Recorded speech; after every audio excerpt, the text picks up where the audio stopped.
Yo, what is up, guys? So welcome back to another Raw and Rapid interview. Today I've decided to change things up, and I've done them in the past, and I know it's been a while since I've made one. It's been like at least 2 months since I made one, but if you remember, it was basically just like a fully digital, no recording of me. It was just like all digital video where I just yapped about what I liked or disliked about the series.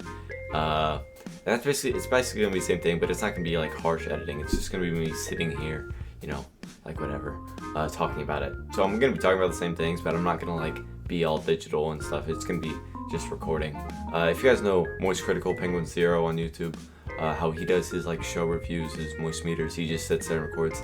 I'm basically taking inspiration from that. I'm just gonna sit here and talk about the shows. It's not gonna be really any editing, maybe here and there, but nothing too much. And today we are doing a review on the show Noragami. I finished the show months ago, and I wrote this review months ago. I just never made the video because I just got too caught up with streaming and all that other stuff that I never took the time out of my day to, record the review. But without any more like yapping, let's just get right into the next Raw and Rapid review. And also, before we start, yes, I'm reading a script. My eyes are going to be on this screen a lot of the time because I don't remember most of my thoughts on the show because it's been so long. But these are all my thoughts when I did finish the show. So yeah, I am reading a script. So yes, my eyes will not be looking at the camera. It will most likely be looking at this most of the time. But yeah, so today I want to talk about Noragami. When I finished season 2, all like 2-3 months ago, I found this anime. This anime was on my watch list for ages, dude. My friend watched the show. He really enjoyed it. And it was on my watch list for at least like a year, something like that. I finally got around to watching it. Let's just say, I loved it. First off, I overall enjoyed it. I thought the setting and plot was very interesting. It was very easy for me to get into. It kind of reminded me of Bleach in a way, as there are these evil spirit things. I don't know the names. But there's like these evil spirit things that not normal people can see, but there are certain people out there who can see them. I forget the specification of why, but yeah, they can still be attacked and stuff like that. It reminded me of like the Hollows from Bleach and stuff, in the beginning at least. And I really like that vibe. And the MC basically just fights them off. Yeah. So it just gave me heavy Bleach vibes for some reason in the beginning. The beginning of Bleach, not the rest. The next thing I want to bring up is the characters. I thought the main 3 characters were pretty cool. They weren't anything outstanding in my eyes. Like there was no like Lelouch, but they were some good, decent, enjoyable characters, and I enjoyed their stories overall.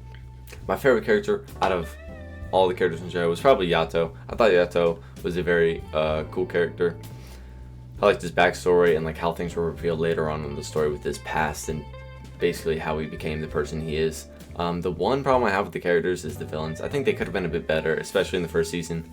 Majority of season 1 is mainly based around the character Yukine being a selfish little bitch, pretty much, and not caring about anyone, and he's all, he's the one who causes all the problems, and it's very annoying. Yeah, he's pretty much the problem for the main part of the first season. And if you haven't realized already, there's going to be spoilers. So if you have not watched the show and you plan to, I would not watch this video until you finished it, because I will be going over spoilers.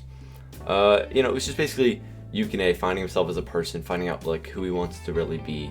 And that was pretty cool, the development there, but it just went on for too long, I feel like, and it just made me really not like Yukine for the first half of the entire show. And the main villain didn't really show up until the last few episodes. He looked kind of like Gintoki, if I'm gonna be for real, just with longer hair and stuff, if you guys know what I'm talking about.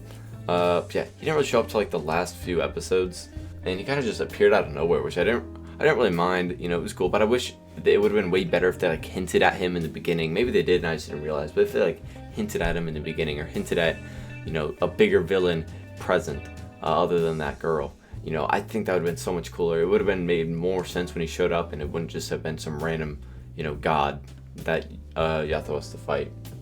The final fight of season 1 was also so insanely hype.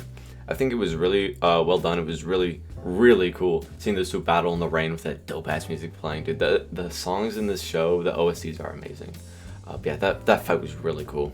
It was one of the best fighting scenes I've seen in a while, I'm gonna be honest. Now later on in the episode, there was a pretty serious scene, which the scene had me in my feels. It was really emotional. I really liked it, between Hiyori and Yato, which was hitting pretty hard. And honestly, I was about to shed a tear. It was pretty emotional to me. And then just had to ruin it, bro. They had to just ruin it. They added some stupid comedy sequence that they added in the show so much time in the middle of this super serious moment in the show, and I found it to be pretty annoying, you know. Like, if they didn't do that and they just went on with the scene as normal, and it would have been so much better. But then they just had to have this stupid comedy to break the tension and just get in the way of everything, which I didn't really like. So I wish the show took itself seriously a bit more at times. So that's one thing, but later on they kind of do. So that's just a flaw in season 1, I guess. Season 2 fixes the issue of pretty mid villains pretty fast. The Bishamon arc, as I like to call it, which is just the name of the main villain. I really liked her story. I really liked that arc. I think she was a decent villain. She had some good qualities to her character. Her dynamic with Kazuma, I think, was pretty good. I like Kazuma's character. Also, the beginning of the arc, where that one Regalia was murdered by that tree dude, that was actually so shocking. Where he literally just got, like, murdered by those things and that dude. I think that was pretty messed up. I was not expecting that at all. I really wanted to get hyped for, like, the beatdown of the main villain and, like, the characters all... Basically, it made me hyped for the arc, is all I'm gonna say. Yeah, overall, I think this arc was probably the best in the show from what we saw. I think Bishamon was a good villain. I think Yato had a good relationship with her, making the me actually care about the arc, me actually care about the fight and the villains. So I thought the tension was good, the fights were cool. I said it was by far the best arc in the show, in my opinion. None of them were bad, that was just the best. The final arc was, you know, pretty decent also, but if I'm gonna be honest, I still think it's overshadowed by the first half of the season. I think the second season overall was better than the first, but not by a landslide. They were both pretty good. Second was easily better because of the first half. First half of the second season was really good. Second half, it was okay, you know, but it wasn't like insanely peak or anything like that. Another thing I want to mention was the power system. I think the whole thing with the Regalias and how they themselves are the weapons and but are also characters, which is really cool because no show has really done that where the things that they fight with are characters themselves. So I think that was a really cool thing. I mean, I guess Pokemon kind of does that in a way. I don't really watch that though. But where like the things that they're fighting with, the weapons, the power system, are actual characters. I thought that was really cool. Some of the fight scenes were more engaging, and I cared more about the fight scenes because the things that were fighting were actual characters. So it just made me have even more care for it. Overall, I think there wasn't necessarily anything wrong with this series from what I've seen. It was pretty entertaining, had some cool characters, a great power system with some dope-ass fights, amazing soundtrack, amazing everything. That second opening dude is amazing. I love that shit so much.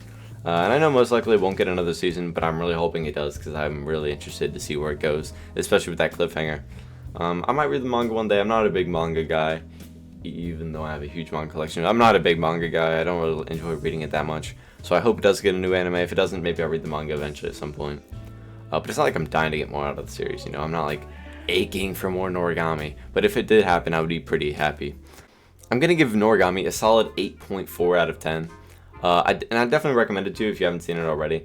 The show is honestly really enjoyable. It's pretty short, only like 25 episodes, good characters, good soundtrack, good power system, in my opinion, obviously. There's really nothing wrong with the series as a whole, from what I saw. I think it's a well-rounded show, a pretty decent shonen. I think it's shonen. And if you're looking for something to watch, I'd give Noragami a watch, even though it's very possible. Even though it's very popular, you most likely have seen it. If you haven't, I definitely recommend it as your next watch, because it's pretty good, or one of your next watches, because it's definitely a show that every anime fan should see. But yeah, and that's it for the third episode of Raw and Rapid. You know, if you enjoyed this video, make sure to give a like, subscribe, you know, comment other animes you want me to do, because I'm always looking for recommendations. I've seen a lot of anime. My MAL will be in the bio, so you can look through that, and if you see any anime you're like, oh, I want to review that, let me know, because I'll definitely do that, because I love anime and I love talking about it. Yeah, I know some of my thoughts were jumbled and I, you know, stuttered a lot in this video, but like I said, I finished this anime like 3 months ago and I was just completely reading off the script, which I wrote 3 months ago, so it's kind of hard. I think in the next few reviews that I do, I'll record them as I'm finishing the show, and right when I write the script, so I'm not as, you know, stupid when talking in the review. But yeah, I hope you guys enjoyed, and I'll see you guys next one. Peace.